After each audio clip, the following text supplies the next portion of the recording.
Hey everyone, and welcome. Today we're going to crack the code on two pairs of Portuguese words that, let's be honest, can be a real headache for learners. Todo versus tudo, and alguma versus nada.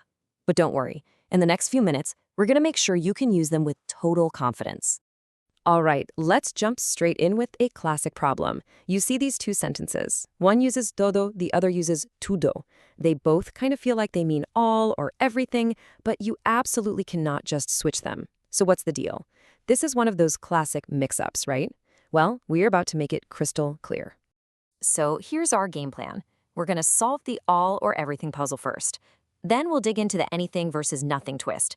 We'll even learn to love the double negative. And we'll wrap it all up with a little pop quiz to make sure it all sticks. Let's do this. Okay, part one of the puzzle. We're kicking things off with todo. The key to understanding this word is knowing its very specific job in a sentence. The best way to think of todo is as an adjective. Its entire purpose, its whole reason for being, is to describe a specific noun that's right there in the sentence. It answers the question, all of what? Well, it's all of a very specific thing. Now here is the absolute golden rule for todo. It has to agree. It's a shapeshifter. Since it's an adjective, it changes to match the gender and number of the noun it's describing. So for masculine things like o leche, it's todo. But for a feminine thing like a pizza, it becomes toda. And for plurals, os libros todos, as casas todas. You get the idea. And this gets to the heart of why the wrong word sounds so weird to a native speaker. Trying to say bebiste o leite tudo is pretty much the same as saying, did you drink the milk everything in English? It just doesn't compute grammatically, right? It feels super clunky. And now you know why. Okay, so that's one half of the duo. Now let's flip the coin and look at its partner, tudo. It might seem similar, but its job is completely different. Tudo is a totally different beast. It's a pronoun. It doesn't describe a noun, it completely replaces it. It stands all on its own and represents the big, general idea of everything when you're not actually naming any specific items. It's an independent operator.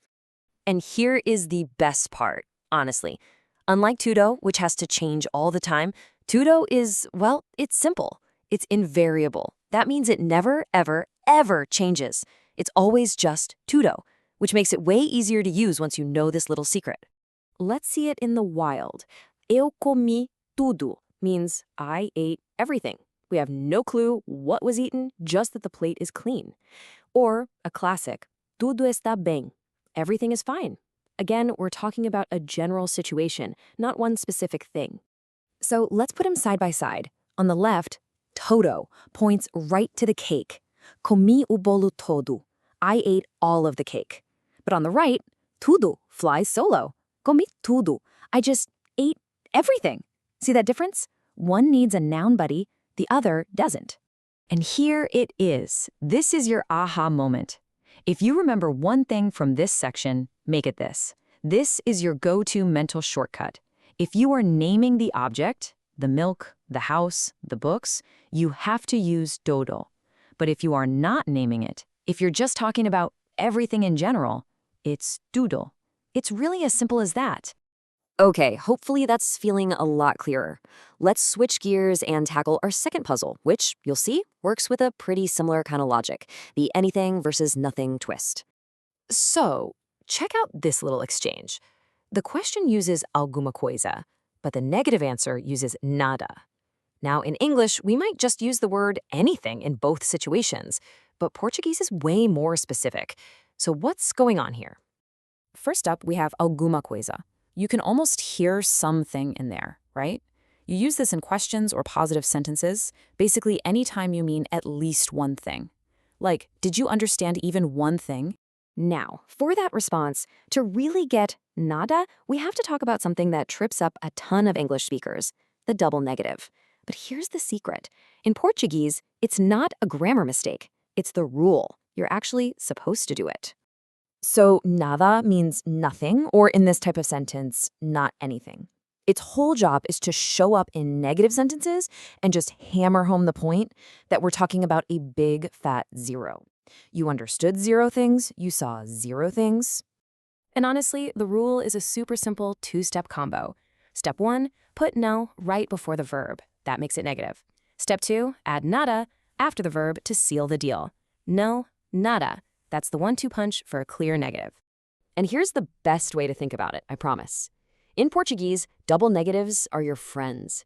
They don't cancel each other out like in math class and turn into a positive. No way. They team up to make the negative meaning even more powerful and super clear. Now, you gotta be careful because this is a really common mistake. If you say não percebi alguma coisa, you're not actually saying I didn't understand anything. You're saying there was one specific thing I didn't understand, which kind of implies you understood all the rest. The meaning totally flips. It's a huge difference. All right, you've seen the rules, you've got the shortcuts, you've heard the warnings. I think it's time to put all that new knowledge into practice with a quick pop quiz, just to make sure it's all clicked into place. Okay, here's your challenge. You want to say that you saw absolutely 0 things. How would you say, I didn't see anything? All right, here are your 2 choices. Option 1, não vi alguma coisa. Or option 2, não vi nada. Think about that double negative rule, that tag team we talked about. Which one gives you that strong, I saw absolutely nothing meaning? And the correct answer is não vi nada. Yes, you got it. You need that não before the verb and the nada after it to make it absolutely clear. So remember, name the object, use todo. Don't name it, use tudo. And when you're being negative, make it a double. You've totally got this.